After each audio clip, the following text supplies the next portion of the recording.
This is Jacqueline Lukeman with the Real News Network. If we're paying attention, we're seeing very clearly the systemic issues that have subjected Black Americans to centuries of economic, social, and political oppression, resulting in segregated, underserved, environmentally dangerous, and heavily overly policed communities across the country. And even when we live in so-called nicer neighborhoods, the specter of centuries of racism show up in our children's schools, in the value of our homes compared to those of others, in the interest rates we pay for our mortgages, in the rates we pay for our insurance, and the quality of health care we receive, even if we have good insurance. The inequality that was the virus before the coronavirus is being laid bare now. But my question is, what are we going to do about it? We're here to talk about one of the things that's long been advocated to remedy this systemic inequality is Cam Howard. Cam is a commissioner at the National African American Reparations Commission and national male co-chair of the National Coalition for Blacks for Reparations in America. Cam, thank you so much for joining me today. Thank you so much for having me. It's a pleasure. So, Cam, if people hadn't guessed by now, one of the things that Black people have been advocating for to address these long-standing issues of racial inequality that we endure is reparations. So while we're seeing the disparate impact of COVID-19 on Black people, we're having conversations again about the inequality practically ground into the foundation of the country. But for people who don't see or understand what we're talking about, why are Black people, in particular poor and working class Black people, dying in significant numbers from this virus right now? And what is the connection to systemic racism to that? So what we're hearing from most reports is that most people who are dying are those who have existing health conditions. They may be had been suffering from diabetes or heart conditions or lung disease, asthma, hypertension, high blood pressure, these so-called chronic diseases that are rampant in our community. And so COVID-19, like any virus, it exploits those who are weak, who have weak immune systems. So the science is showing that those who have compromised immune systems or pre-existing illnesses are succumbing to the COVID-19 virus pandemic, and particularly in the area of death. And what we see, having examined our health conditions for many years, and we've always held that the health status of the Black community, chronic diseases in the Black community, is from the long-standing racism that we suffered in this country. But what's so important right now is that science is backing us up. There is two levels of science, one called transgenerational transmission of trauma. It's where historical trauma has been a group of people have been traumatized. It's not just an individual, but a group of people have been traumatized from one event, and then after that event has ended, that trauma you can find the legacy of that trauma in generations to come, or in future generations. That's why it's called transgenerational, because it's across generations. And so we see that, in our community, there's been not just one episode of trauma, but there's been 400 years of ongoing trauma in our community. And so science has shown us that when you have this transgenerational transmission of trauma, weakened immune systems are a result. And if you have a weakened immune system, you're going to have higher rates of disease because the immune system has been weakened. Also, it shows that there's going to be more mental illnesses in the community as a result of this transgenerational transmission of trauma. So that's one branch of the science. And then there's another branch of the science that's called transgenerational epigenetic inheritance, or transgenerational epigenetic injury. And what this is, again, transgenerational is something that happens across generation. But if you have this historical trauma that happens to a people, that historical trauma can damage or alter or modify the genes in a people.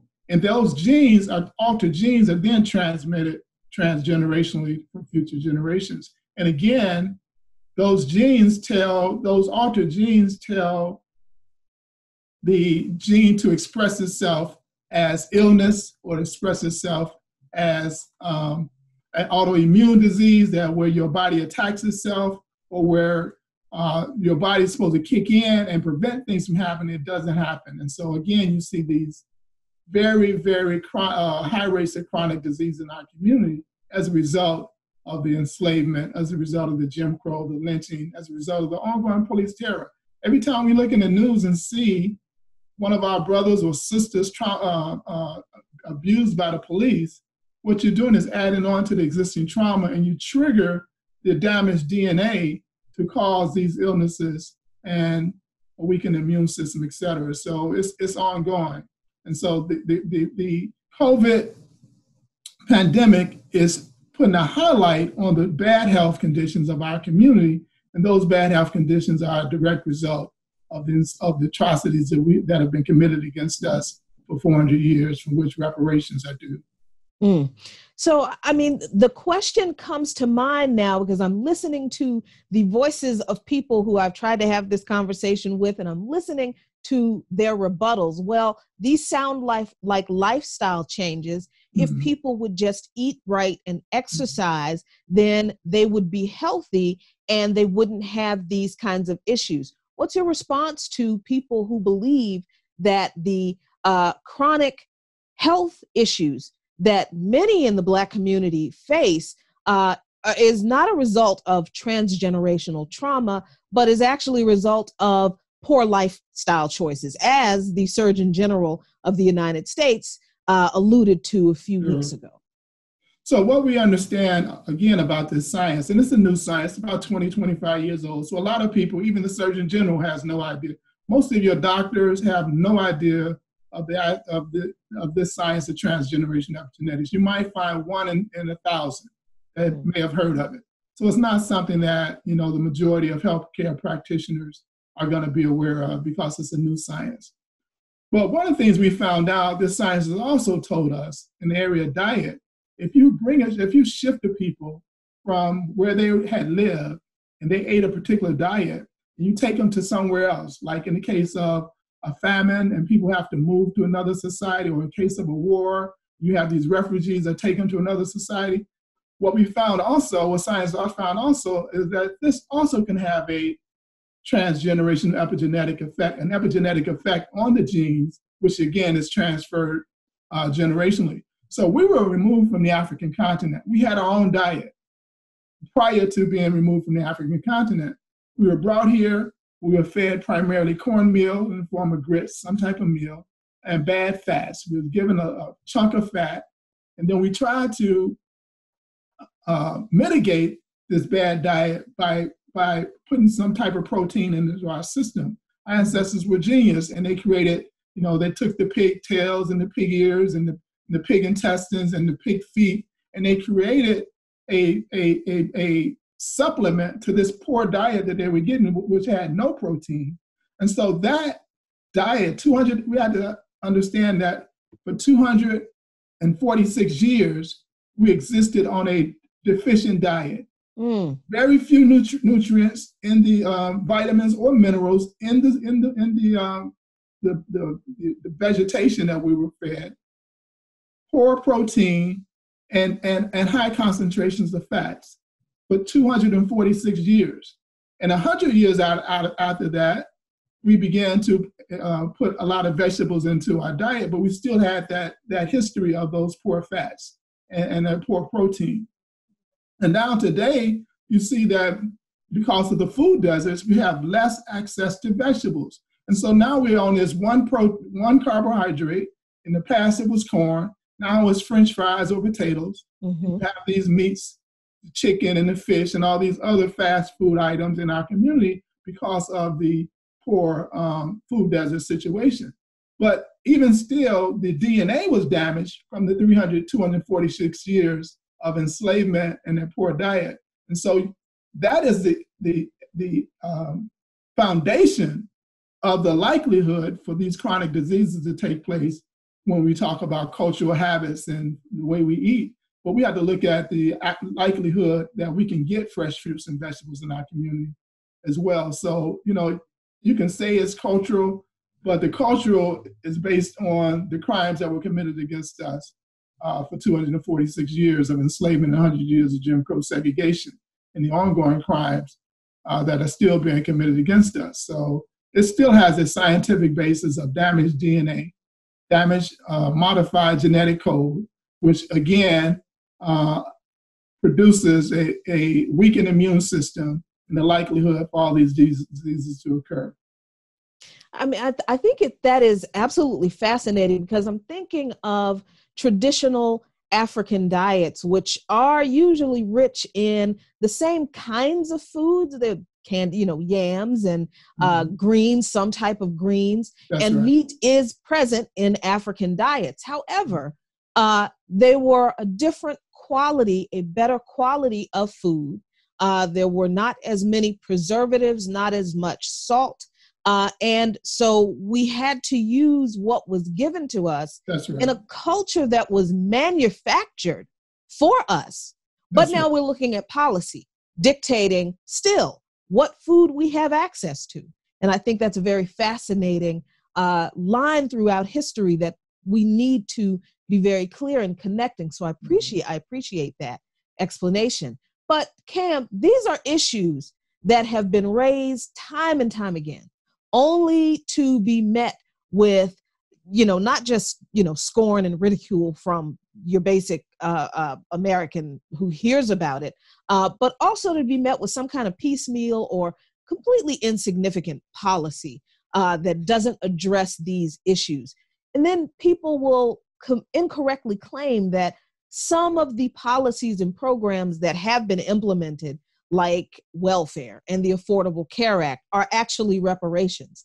So we shouldn't be asking for anything else. So can you tackle why those claims are misguided and honestly flat out untrue, especially now, as we are in the middle of, we're not even in the middle of this crisis, we are reaching the first peak of this crisis with coronavirus?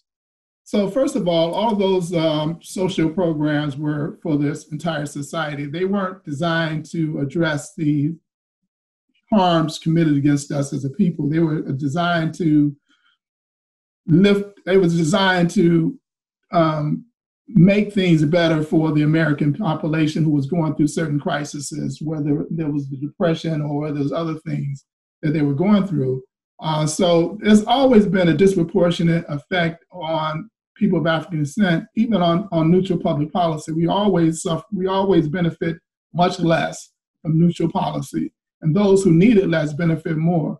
And so we understand that the only thing that would remedy the wide range of harms that we have is specifically targeted remedy or resources to our community.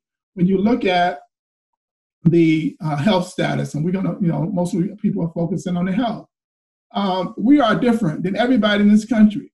No one has went through the atrocities that we went through that had the genetic effect on our being as we have. The way this science really originally came out, they were trying to understand how did grandchildren of Jewish Holocaust survivors, why did they have a higher degree of lifestyle illnesses, heart attacks, strokes, hypertension, etc., than their peers whose grandparents did not go through the Holocaust. Jewish peer group, some of their grandparents went through the Holocaust, some of them didn't. Those whose grandparents went through the Holocaust, they had higher rates of chronic illnesses. And they found out that it was because of the trauma they experienced, their grandparents experienced during the Holocaust, was transferred generationally down to the third generation who they were measuring now, and felt and saw that it was because of that trauma, parts of their genes were switched on and off to lead to these chronic diseases. So if they went through 6 years of trauma, we went through 100 years of trauma, then we have to say that the reason we are in the position that we're in, not only health, but economically, socially, and otherwise, is because of our specific history. And the only thing that can address all of that is reparations. So speaking about the issues that we face that are being uncovered now coronavirus, not as if they weren't already there, but it's kind of hard to ignore them now. What are the specific restitutional remedies that are being suggested to address these issues? And I have to admit, Cam, that I'm using the term restitution intentionally because we're talking about repayment for injustice, not just, the R word that people don't want to use. So what are the specific restitutional remedies that are being proposed in this moment? Well, there are several. The National African American Reparations Commission has a 10-point reparations platform that's patterned after the CARICOM 10-point reparations platform. It deals with land, it deals with repatriation, it deals with compensation, it deals with restitution, as you stated, it deals with economic development, it deals with rehabilitation and psychological development and treatment, it deals with apologies and markers and monuments. It's a wide range of economic aspects that we're looking at, a wide range of psychological and physical and health initiatives that we're looking at. But in the area of this COVID and this transgenerational epigenetic injury that we suffer from, because this science is so new and we don't have the answers, one of the things that we put in the HR 40 legislation was that we develop some type of research institute, to look at our situation, because we are different than any other people on the planet. People of African descent, whether we're in America, whether we're in the Caribbean, whether we're in South America, we underwent a horrific period, 400-year period, 500-year period in some cases, that has damaged us. It has damaged us physically. And we need to understand how much we were damaged and how we can mitigate it. There are scientists saying they're generally saying they haven't did the studies on us, and they're doing them on mice and in the laboratory. But science is saying there's three primary ways that you may be able to mitigate it.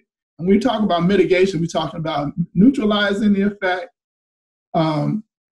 reversing the effect, or minimizing, reversing, or neutralizing. How do we minimize the effect of the DNA damage? How do we neutralize it completely, and how do we reverse it? Those are the three things that we want to do.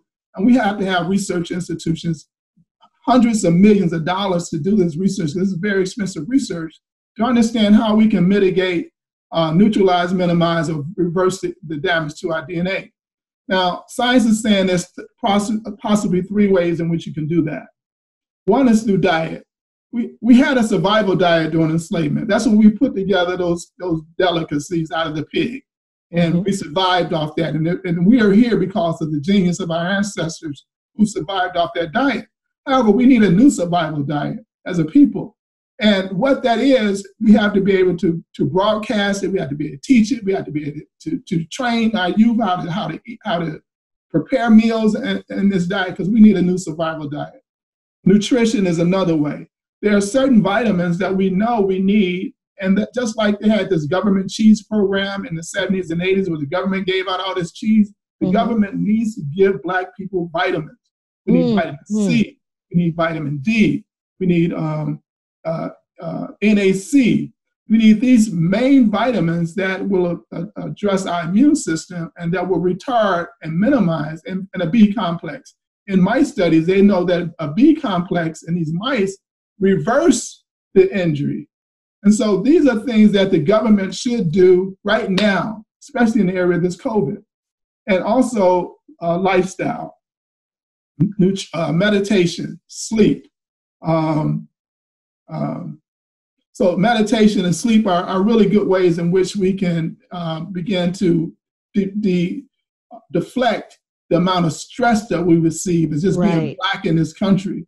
Right. And so these are the type of things that we have to begin to teach, that if we want to not only not succumb to the COVID pandemic, but also reverse the chronic diseases that are in our community, we need this type of research, we need this type of education, we need this type of implementation of nutrient and dietary and lifestyle education in our community. And that's really what we're pushing. And certainly because we're talking about conditions that were imposed upon us for 400 years. These are not, decisions that we made for ourselves. The decisions to create environments through which we could not access anything better. These were decisions that were made by policymakers, and much of the American public just went along with it. These are remedies that the same entities should be responsible for implementing to address these issues. So that's a key point, because I know someone is going to be watching this, Cam, saying, why can't you just go to CVS and get some vitamins? No, we're talking about a restitution that needs to be directed toward us. Yeah, and that's a good thing you mentioned that word restitution, because internationally it means, how do you return the people back the way they would have been and not you injured them in the first place? So how do we return our health back to us? And so these are the type of things that they must do. And so we need the research. Howard University has a Human Genome Center. Hundreds of millions, tens of $million should be going there. McCary Medical College, the other Black medical school, has a center for health disparity research center. Tens of millions of dollars should be going there right now. And for them to give us some answers to at least accumulate what's already out there, the science is already out there, and put it in a form that we can digest and begin to benefit from. But, our lawmakers, legislators are not looking in that direction. So we have to, and thank you for giving us this opportunity so we can share that this is what they must be doing. Absolutely. I think this is incredibly important, because we think traditionally, and I'm certainly guilty of this myself, we think of reparations as, the way we have been talking about reparations for the past, 100 years since we've been talking about reparations, honestly, since we've been here. So this is an important discussion to have, because now this is a new dynamic in the discussion, but it's not a new issue. It is a problem that we have endured right along with everything else. But Cam, I want to ask you this last question, because you did bring up the international connection that people of African descent have, whether we are here in the United States or whether we are anywhere else in the world. If we are not in Africa, we're somewhere else in the world because of the slave trade, largely, not entirely, but largely. Sure. And I'm wondering, what do we do about people who want to pit African descended people in America against Africans throughout the diaspora and against immigrants and Native Americans who have endured oppression as well, but a different kind of oppression? How do we have these kinds of conversations about restorative justice for an oppressed people with people who want to pit those groups of oppressed people against each other in a misguided belief that that's how we in America are going to get our reparations? Well, we say it's bad thinking, totally erroneous thinking, and action as well. We have been victimized because we're African, not because we're in this country. And this country, one of the things I share all the time is that when we got off those slave ships, our families were broken up. Some of them were broken up on the continent. Some of them were broken up when they landed here. So some of them went to Central America, South America, the islands. Some stayed here, some went into Canada.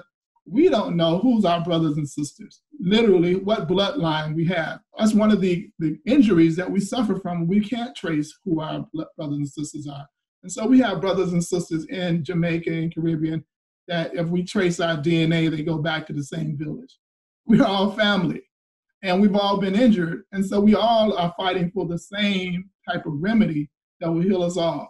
In Jamaica, for instance, they have a Center for Reparations Research, the only one in the world. They're doing fantastic research. What they found out is that some hypertension medication that works for whites and work for continental Africans don't work on us because of the genetic modification. Wow. That we suffer. And so they're trying to get pharmaceutical companies to tweak those drugs so that they work equally even on us who have been injured in the transatlantic slave trade. If they do that, that medication would benefit all people of African descent. Black folks here in America, if those pharmaceutical companies are able to do that, and so they won't be taking 2 and 3 medications for hypertension, they'll only be taking 1. So we see that this is all one struggle, one global fight for African people to be respected and to be made whole as a result of the crimes that the European world, it wasn't America only, but the European world created on African people.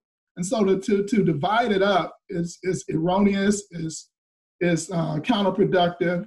It is it plays into the hands of those who are against reparations in its entirety in the first place. So we are totally against that. We welcome the brothers and sisters into the reparations movement, but they had to come in with a sense of foundation on the history of what actually has taken place with us as a people.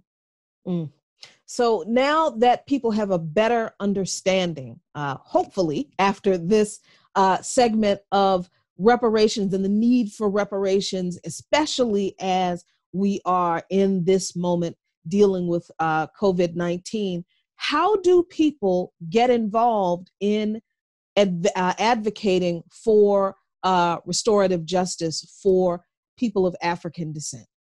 All right, so right now, H.R. 40 is a major federal push to be repaired in this country. There are 126 co-sponsors, federal representatives, co-sponsors on the bill.